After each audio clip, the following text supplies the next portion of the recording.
Main Street Illumineers. Main Street Matt here, along with Tig. Say hello, Tig. She's going to be doing that by text. She's not actually here right now. We have a fantastic video for you today. This is actually our friend Joe. He's a judge. He has been with Lorcana since day one, and just a friendly judge and loves to teach people how to play the game.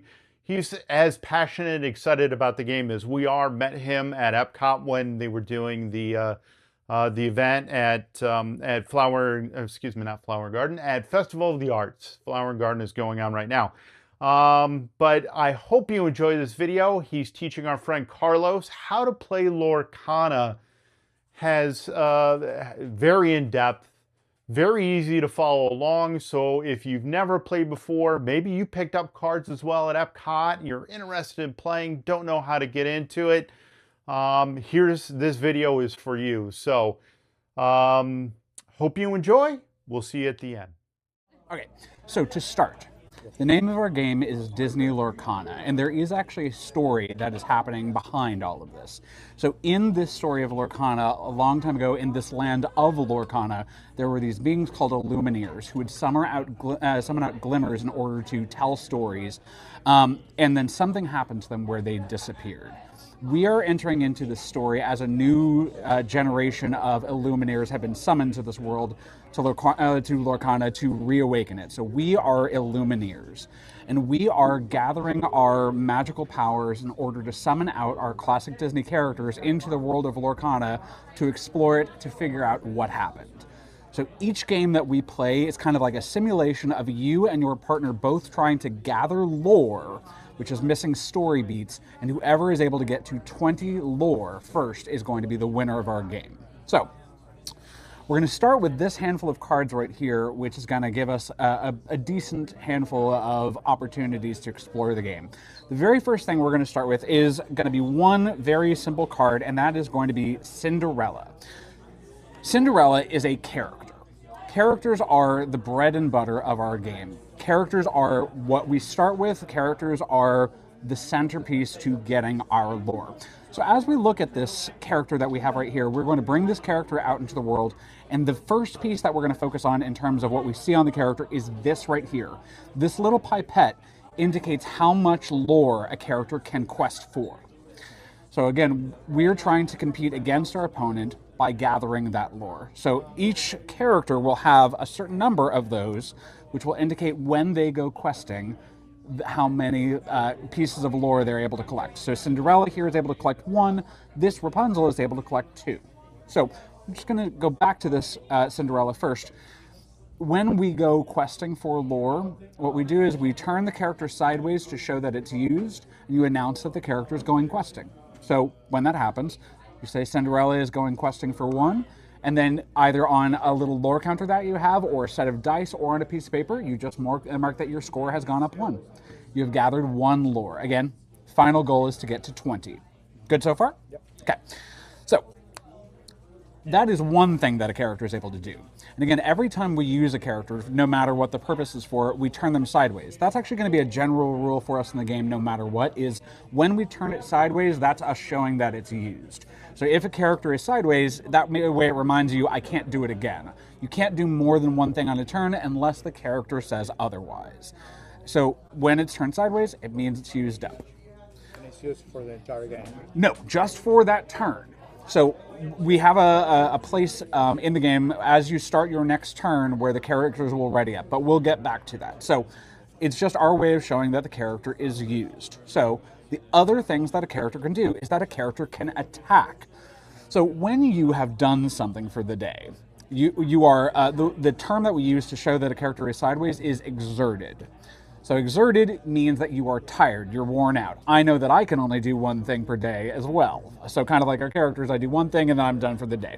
Also, once I've done something for the day and I'm tired, it also means that I'm vulnerable. I'm all worn out, my defenses are gone, and I'm suddenly vulnerable to attack. So we are going to pretend that Cinderella is your character and Pete is my character.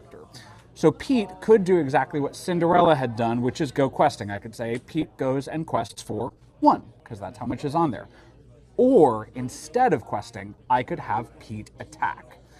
If Pete attacks, he has to be ready, and then he has to have a character that he can attack. If Cinderella is in this upright position, she's not tired, can't attack her unless my character says otherwise. That's going to be a general rule of thumb in the game, is unless character says otherwise, unless the card says otherwise.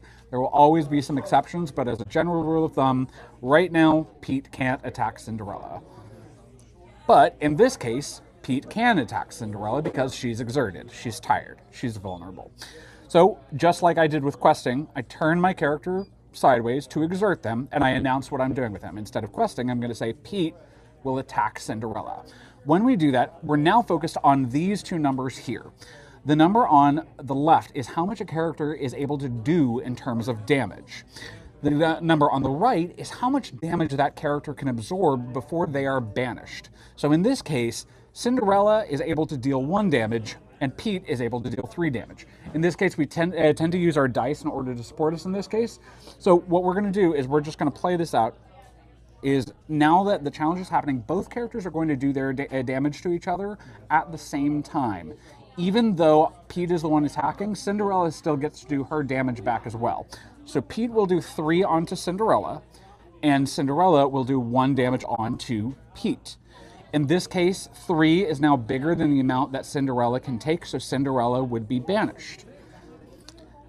Pete will keep this 1 damage on here so that at a future turn, he would be more vulnerable to being banished. Let's take that back to this scenario again, and let's say that as I'm starting this challenge, Pete already had 2 damage on him.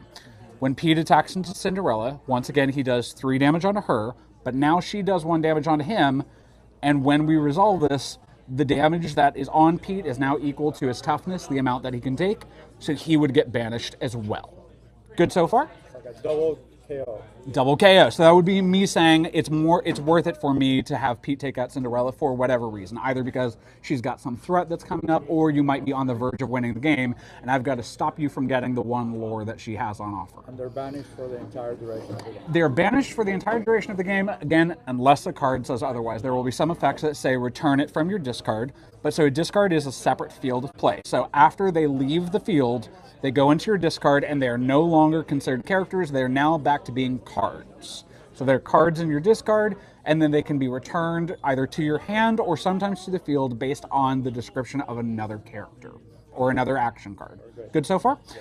So that's 2 things that a character can do. A character can quest, a character can attack. Again, an attack can only be done to a vulnerable character. So the third thing that we're able to do, we want to introduce the Disney side of Lorcana to this game. So the third thing that a character can do is they can sing. And a character can sing any song that is equal to or less than their value. Okay, we'll be pausing and rewinding that in just a second, but for now, just to start it simply, we can see that Pete has this value of 3, so he could sing a song that is a value of 3. She could also sing this song, but not this song.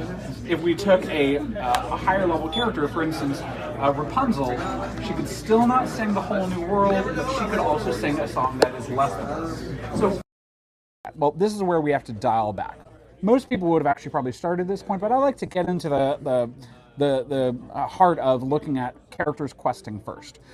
So the question that we have to ask now is, how did we even get these things out? How did we bring them out onto the board? And why are we having characters singing songs? Okay. Now, we're going to go back to our simple Cinderella. We're going to start with her again because she's a nice, easy cost of 1. So she'll make it very, very easy for us to look through this. As you're looking at all of these different cards, I want you to look in the top left-hand corner. You'll notice that all of them have a number that's up there, but they also have a symbol. Some of them have the presence of a gold circle symbol around them. Some of them do not. This indicates whether or not a card is inkable. This is an inkable card. This is an uninkable card. So as we're looking at those 2 things, an inkable card is one that can be turned into a resource. It can be turned into ink. An uninkable card cannot. So we're pretending that all of this is sitting in our hand right now. We have nothing out on the board, just pretending that I somehow have all of this to look at, and I'm going to look at these, and I want to pick one of these cards to turn into ink. So I can't pick this one, I can't pick this one, I can't pick this one. So I'm going to start gathering these ones up to say these ones are not choices. I'm also not going to select this card because I want to play this card. I've decided that I probably don't need this card for the game. When you pick a card to turn into ink, with, again, there is always an exception or two. Once you have turned it into ink, it becomes ink for the rest of the game. You cannot look at it, and you do not treat it like the card that it was. It turns into ink and ink only. So the way that we do this is once you've decided a card to ink, you can do this once per turn. You show your opponent that it has that gold symbol, and you say that you are going to ink it. So in this case, I'm going to say, I'm going to ink They Never Came Back. When you do that, you place it in front of you. Typically, this field right directly in front of you is what is called your inkwell. Your inkwell is where you keep your resources. And again, I can add to this once per turn. So now that I have this, this is no longer They Never Come Back. This is one ink. That one ink can be used to summon out anything that has a cost of 1. So similarly to the way that I use the character to quest, to sing, or to attack, I also show that I've used my ink the same way. If I want to bring Cinderella out, I'm going to turn it sideways and say I'm going to pay 1 to bring out Cinderella. So it went from my hand out onto the field because I played 1. Good so far? Good so far. Okay.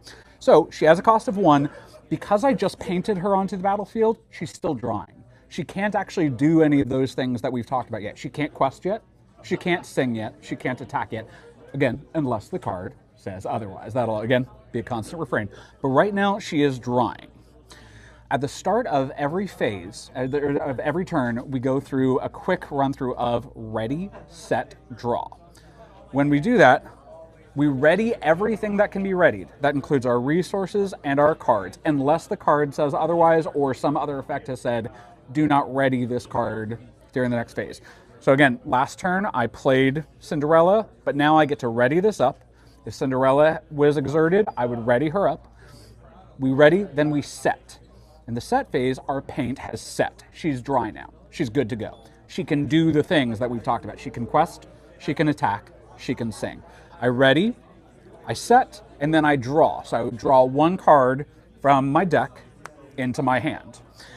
On that turn, I'm going to look, again, new turn, so I can ink something new. I see that I have 2 of these Pete cards, so I'm going to actually take this one. I'm going to show my opponent. I'm going to say I'm going to ink Pete.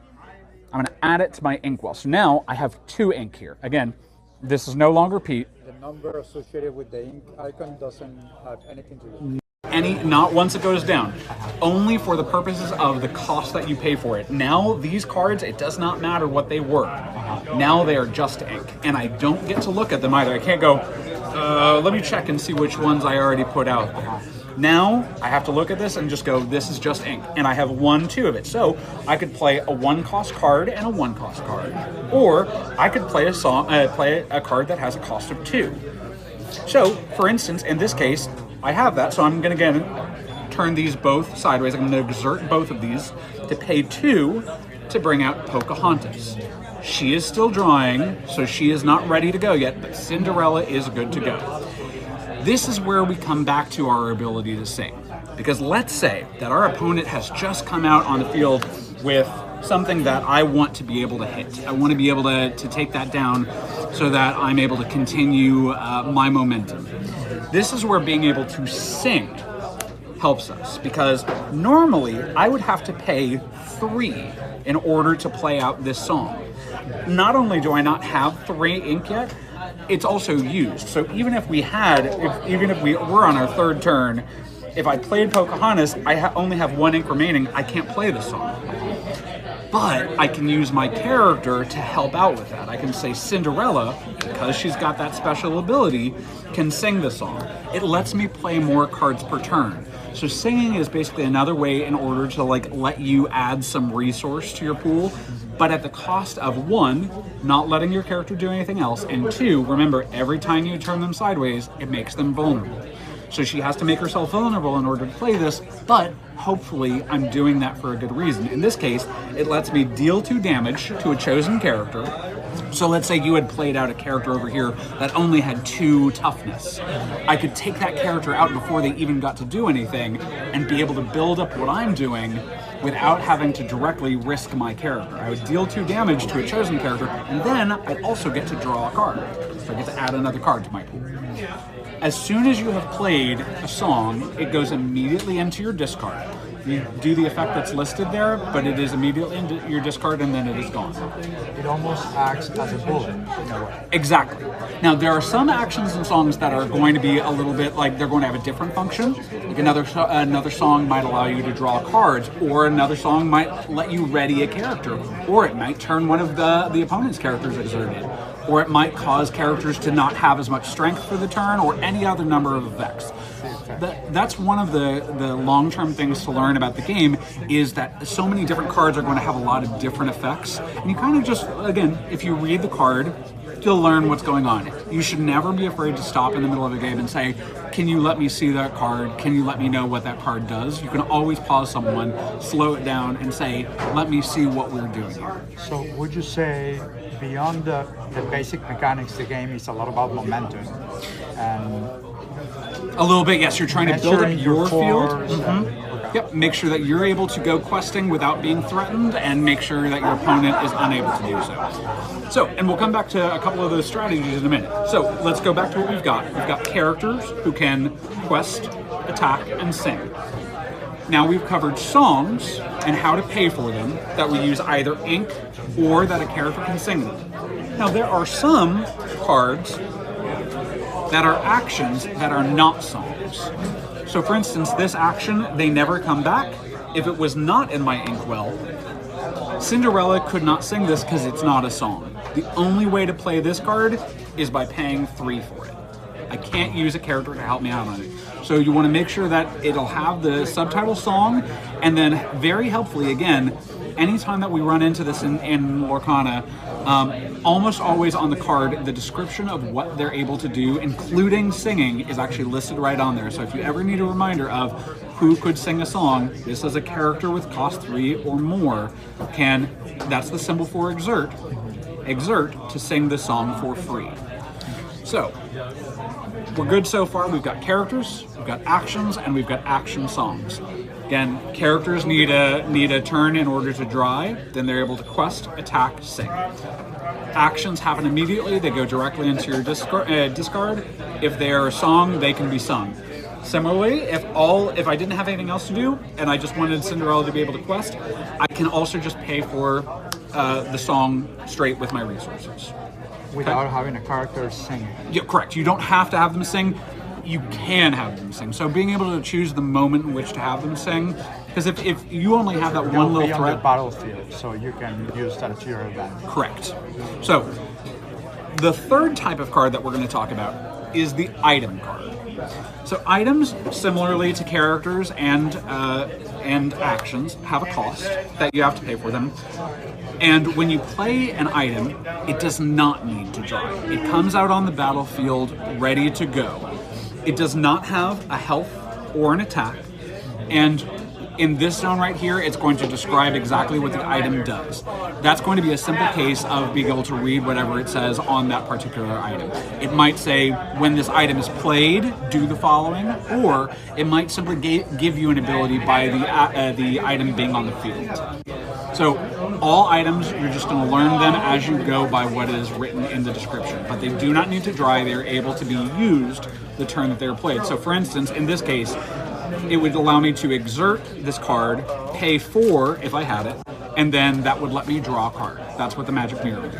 So I'd have to pay 2 for it to come out, but then I'd have to exert it and pay an additional 4 to be able to draw a card. Good so far? It sounds like that is a card that should come out later in the game. Exactly, because you're going to need a lot more resources. So that'll actually take us back for a moment to our inking. So as we're doing our inking, when you're starting the game, you actually kind of want to look at higher cost cards to potentially be putting into your inkwell to start. Because if, for instance, if I have a song or a character that costs 8, well, it's going to be a long while till I get to them. So I might look at just putting them into my inkwell, because hopefully I'll just get that later. Unless it's the absolute keystone to your deck, you might look at it and say, okay, this Rapunzel, it costs 4. Sorry, Rapunzel, but we're going to have to put you in the ink until we can get up a little higher. As you go a little further in the game, suddenly a card like Cinderella, if I suddenly have 4 ink to play, I'd rather play a higher cost card like Angel, and I'd rather ink out a lower cost card like Cinderella, depending on the circumstances. And the drawing mechanics, can you see what is coming? No. There are cards that will allow you to, but again, that's going to be on a case-by-case basis with the card. But as you're going, normally your deck is turned over like this, and you're going to draw one card per turn. Always the top? Always the top card. So, the fourth type of card that we're going to talk about is the location card. Now, similar to characters, actions, and items, it has a cost. Unlike those other types of cards, this character comes out sideways, and as we've talked about before, anything that is sideways is used. That's because the location is always in use. It is always in its exerted state. It's always available to attack. This is the health right here, but this is not an attack value. Locations don't do damage back. This is the move cost in order to move a character to this location. So similar to this, similar to characters, if I have these characters out on the board and I wanted to attack this location, I could say Pocahontas will attack the Frozen Vine, so that would put 3 damage on the Frozen Vine. That would not be enough to banish it. If Angel also attacked, that would put an additional 3 damage on here. That is now more than it can take, so it would be banished. Good so far? This lore that's right here, locations don't go questing. They gain their lore during the set phase. So during that time when characters go from being wet to being dry, that is when you gain this. So during the ready, set, draw, and you gain this every turn that the location is still out. So locations can become a very big threat if they're not watched out for. This location gains you 2 lore during every set phase. You can't have them go questing because they're already exerted. With this cost right here, this is the cost to move a character to the location. So for instance, again, if I have 5 ink that's available, and I have these 3 characters, I can pay 1 to move Pocahontas to the location. I could pay another to move Angel to the location. I could pay another to move Pete to the location. Now, why would I do that? There are some characters that gain a benefit by being at a location, and there are some locations that grant a benefit from characters being at them. The characters do not defend the location, though. The location is still vulnerable to attack regardless of what characters are or are not at it. Characters are also not protected by the location unless the location says otherwise. So I could attack Angel if Angel's exerted, or I could attack the Frozen Vine. When the location's health is gone, it is banished. These characters go back to being not at a location. If I banish Angel while she's at a location, she goes away and the location is still around. These other characters are still there. The benefit of having them at that location will be listed on the card, and you'll use that as long as the location is still out. So again, this is the health of the location, this is the lore that's gained during the set phase, this is the cost to move them there. This description will tell you what the benefit of having a character here is, or simply the benefit of having the location out. Good so far? What is the benefit?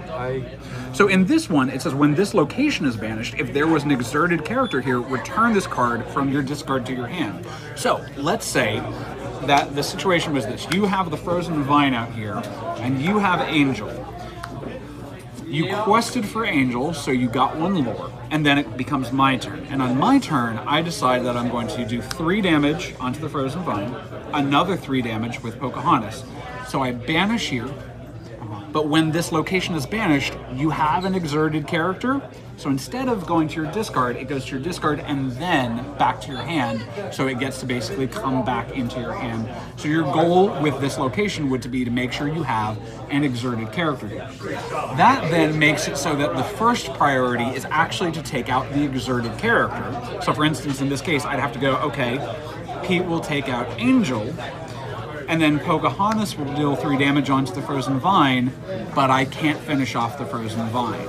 So I'm going to have to wait until another turn in order to be able to finish it off, and then that way the next turn you still get your 2 lore. That's cool. There's so much depth to it. So that's going to be the interesting thing about the game, is there's so many different ways to play it. We are up to a total of 11 sets, and very soon we'll be on our 12th set.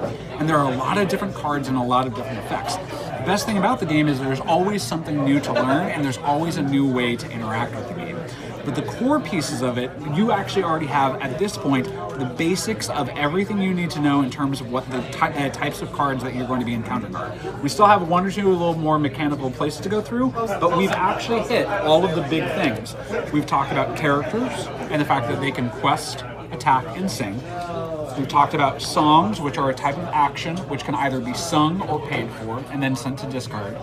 We have regular actions, we have items, and we have locations. Once you understand these 4/5 types of cards, that's the basics of the game. There is no other additional card type other than these card types. Everything else is going to be understanding the specifics of the card and then simply the mechanics of how many cards do I have in my hand and what can I do on each individual turn. So for the questing, Yes. that number, that one lore, Yes. is it adds to the 10 or 20 total, or? No, it adds to however much you have, you're trying to get to 20. So, we start the game, both players at 0, and then every turn that a character can quest, on your first turn, let's say Pete quested and you got 1 lore. On your next turn, Pete will ready back up again, and if you want him to quest again, then you would go up to 2 lore. You can use a little lore counter in order to keep track, and every time that you quest, or have another effect that gains you lore, it's going to pump that up. So your goal is to get to 20 ultimately. Right, but you wanna scale with characters with more lore or Yes. more. Yep. Eventually, that's kind of your goal, or you want to be able to support it with locations. And in the meantime, there are also some characters that might gain lore by attacking characters, or there might be songs that gain lore because you have a certain number of characters out on board. There's lots of different ways to gain them, but again, that's learning what all the different cards do. But in terms of the core pieces, that's everything you need to know. So let's take a step back and let's talk about, first of all, how we build a deck, and then how we actually start playing the game.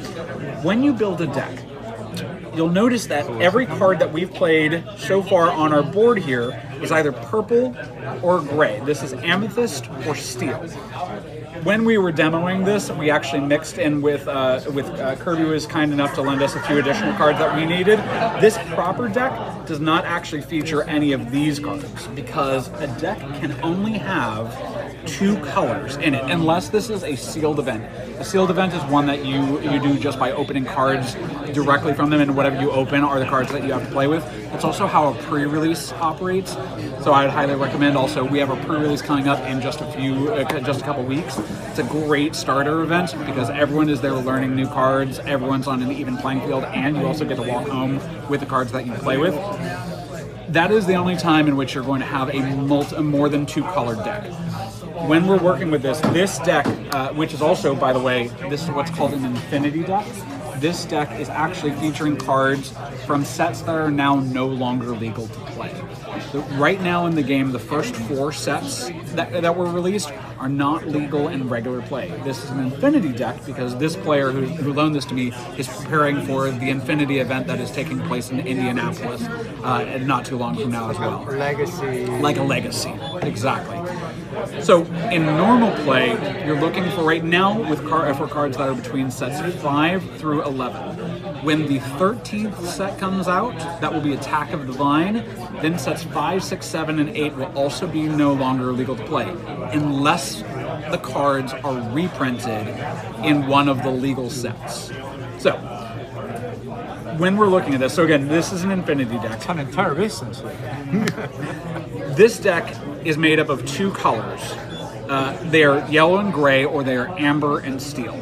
There are a total of 6 colors in the game. A deck can only be made up of 2 of them. Each color tends to have some kind of lean towards a certain ability or style of play. There are some exceptions to this, and that is also where, again, you learn the nuance of it, and you learn the weakness of some colors and the strengths of others, and learn how to counteract them. But typically, a yellow deck tends to be mostly about healing and protecting. It also has a lot of little bitty characters who are able to go really fast sometimes. A steel deck, it tends to be doing direct damage to characters. So we talked before about this Let the Storm Rage on. It let me just do 2 damage to a character directly. Most other colors don't have access to a deal 2 damage style card. There may be 1 or 2 that do, but that is the bread and butter of a steel deck.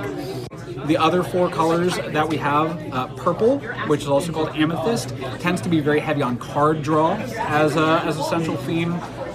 Blue, which is also called sapphire, tends to be very focused on ramp, being able to build up more ink, giving you exceptions, saying you can put in extra ink in for this turn, or when this character dies, turn it into ink, so that you're able to play more expensive cards more quickly.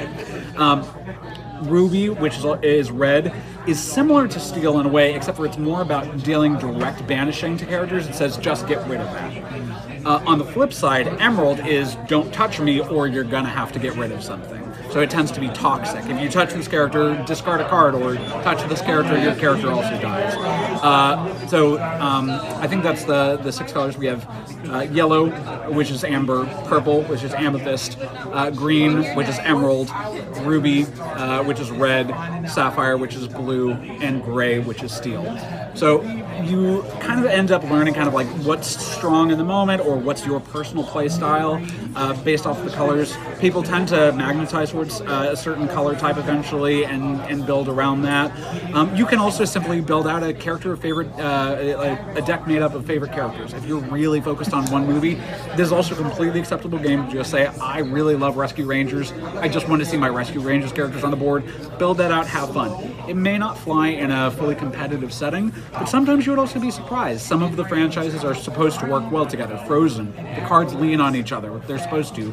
Anna and Elsa work together. It's part of their theme. So, but you'll eventually get to a point where you also start to learn what are kind of like the staple pieces of the deck, where you kind of go, this will always work well in this color, this will always be a strong card. And then again, which color combinations right now are sitting very strongly, and which ones are also towards your play style. At the end of the day, you want something that is actually going to be fun for you to play, not just the best deck that's out there. And every deck should also have strength and weakness. If there is ever a deck that does not have a weakness, then that's going to be a broken point in the game, and that'll be quickly rectified, because no one wants to go against just the same thing over and over and over again. There will always be strong decks, and there will always be a top deck, but every top deck will eventually find its counterpoint. Can you see the opposite deck? Only as it's being played. So you'll recognize the 2 colors, it's already too late for you to change. Correct.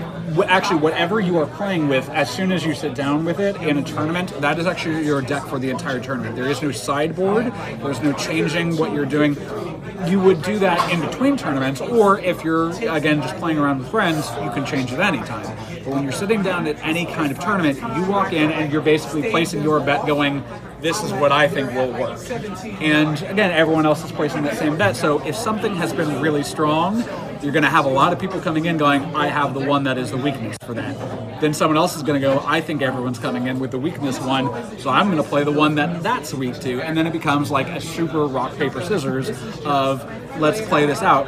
But every deck has potential, and even if you have a deck that is weak to another, maybe your opponent struggles in order to get everything going in the right order. Maybe they end up with a whole hand full of uninkable cards that leave them unable to even start get moving in the game. So let's talk about how the game actually then starts, so that we can also see that piece. We've talked about building our deck. We want 2 colors in it. Also, you want a minimum of 60 colors in a standard deck. Again, sealed decks are a different thing. That's a different event style. So different numbers for that. But for a standard sealed deck, a minimum of 60. There is no maximum other than the legal cards that you can make within that color. There is someone who calculated exactly what the largest deck right now would be. That would actually be a deck that features the 99 Dalmatian puppies, because in a deck you can only have 4 copies of a card, with the exception being the Dalmatian puppies, of which you can have 99 of them, since there are 99 Dalmatians plus Pongo and Perdita.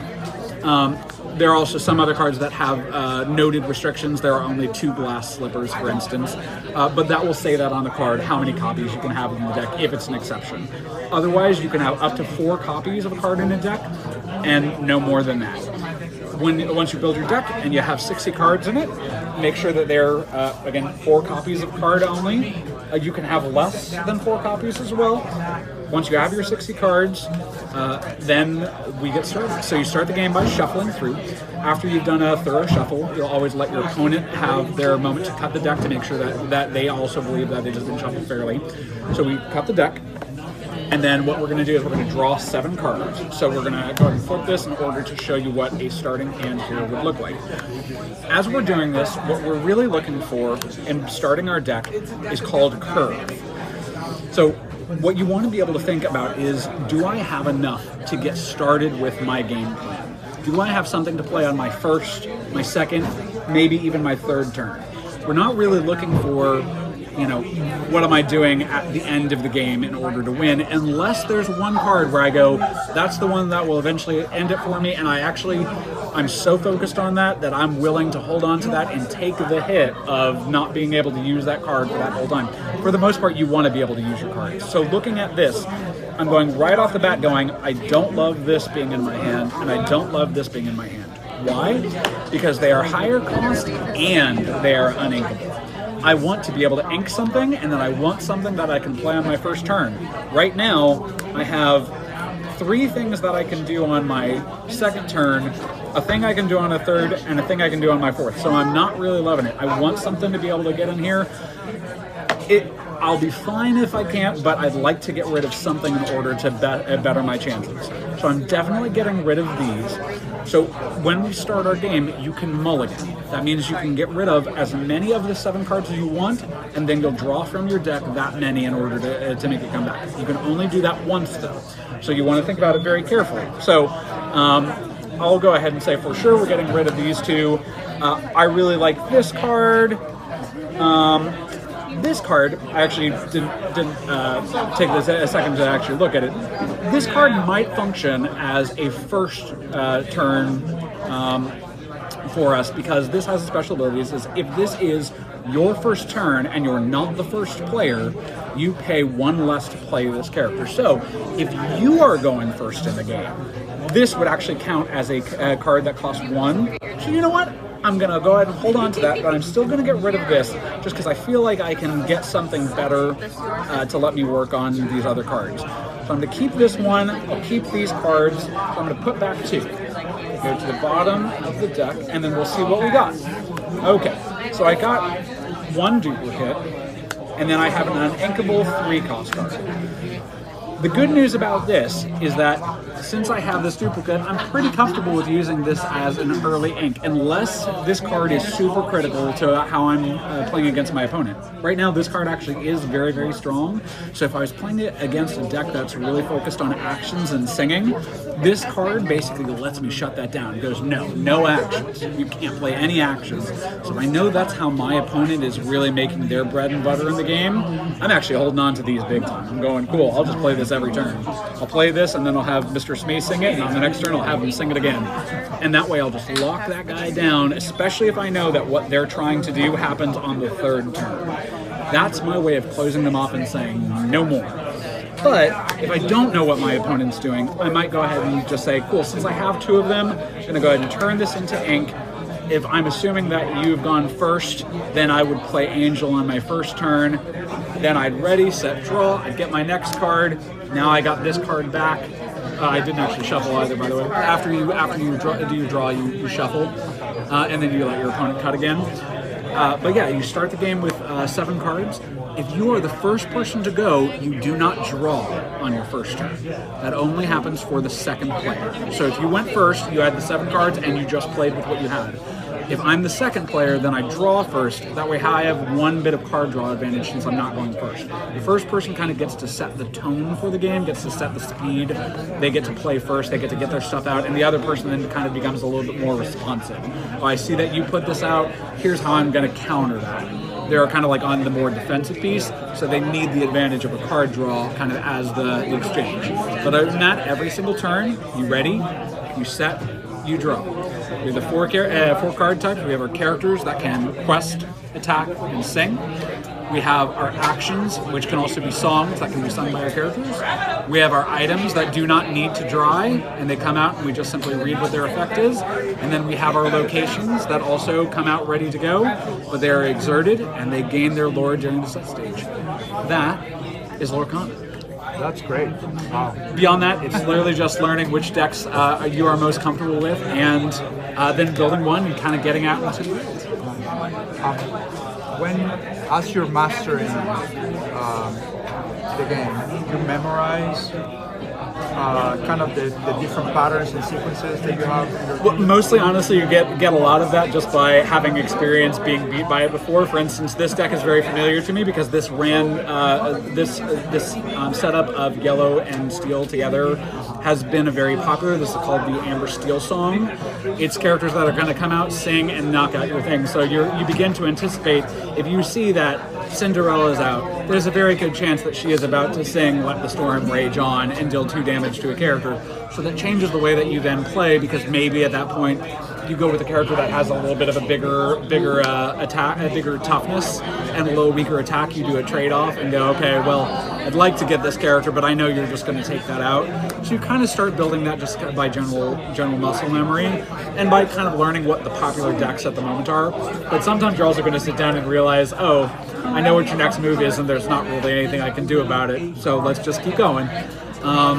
Yeah. Any other questions? Oh, that's fantastic. Awesome. Thank you so much. Sure. Okay. Wasn't that awesome? Joe, again, very passionate, very excited about the game. He's a good friend of ours, loves Lorcana. And Carlos, also one of our best friends, and he's now into the game. He's collecting himself. He's starting to play.